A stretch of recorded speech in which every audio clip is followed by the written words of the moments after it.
The Dead Don't Die is the new film by Jim Jarmusch. It was presented at this year's Cannes Film Festival, and it stars Adam Driver, Bill Murray, Chloe Sevigny, Selena Gomez, Danny Glover, Steve Buscemi, Iggy Pop, Tom Waits, Tilda Swinton. It's an incredibly stacked cast, and I'm probably forgetting many others. The basic premise is that this small town in the middle of nowhere is being attacked by zombies, and as it turns out, this rise of the undead is caused by polar fracking, which takes on the form of a sort of climate change metaphor. I would say that the film is trying to be Night of the Living Dead, but meta, but that's being extremely generous. I really don't feel the film works really in any capacity. It feels extremely disjointed, like a succession of different scenes that are put together according to these different actors' schedules. They can kind of work on their own merit, but they really don't form a cohesive whole. Stitching all that together is Tom Waits' character, who's kind of this crazy conspiracy theorist old man that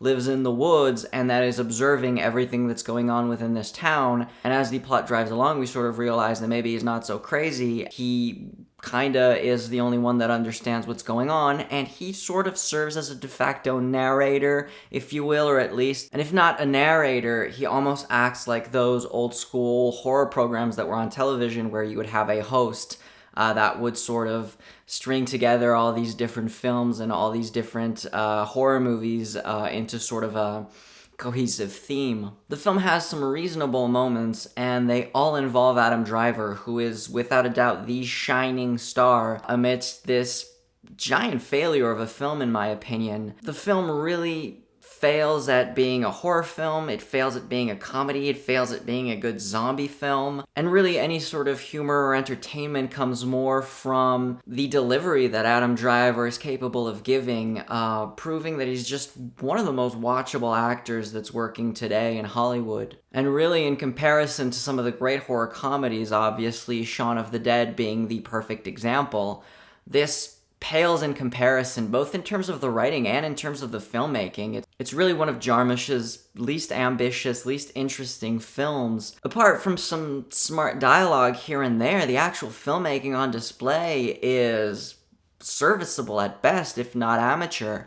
There's a scene that could maybe work where they discover the first cadavers, the first result of this zombie attack, and of course at the moment they don't realize that it's zombies, except for Adam Driver, who sort of has this meta aspect to the film, which really isn't integrated in any way that's at all interesting. It's just sporadically there to sort of write itself out of certain situations and try and dupe the spectator into thinking this film isn't a complete waste of time. So going back to that scene, the basic premise is that one cop goes in, sees the corpses on the ground that have been absolutely dismembered by the zombie attack, goes out. The scene then repeats itself 3 times because, of course, comedic writing comes in threes, we all know this. However, the way the scene is shot deflates any of the comedic effect that it could have. So anytime that a police officer walks in and sees the dead bodies, first time it's Bill Murray, the second time it's Adam Driver, third time it's Chloe Sevigny, the scene is shot in the exact same way. It follows the police officer, it follows the actor going into the diner, you see the person's reaction, it cuts to the body, it cuts back to the person comes out of the diner, and it cuts to this wide shot of all 3 actors within the same frame.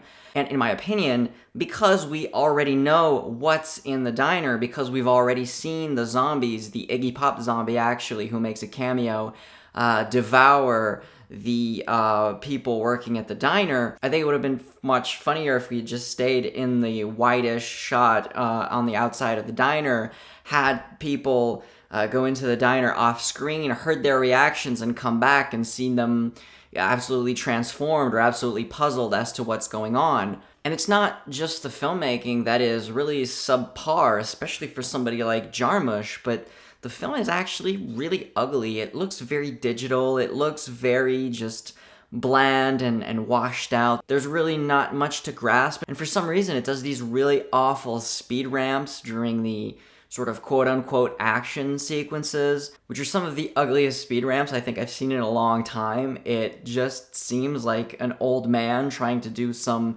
young, hip, new technique that's already 10 years out of date and failing miserably, and quite frankly, they're gross. I don't know how this passed any sort of rough cut, but I think they're kind of pathetic. But ultimately, what caps it off and what makes it a great relief when the film is over and when I was finally able to go home was the fact that the film is extremely preachy. We all know George Romero, not exactly on the subtle side. His satire is brutally in your face.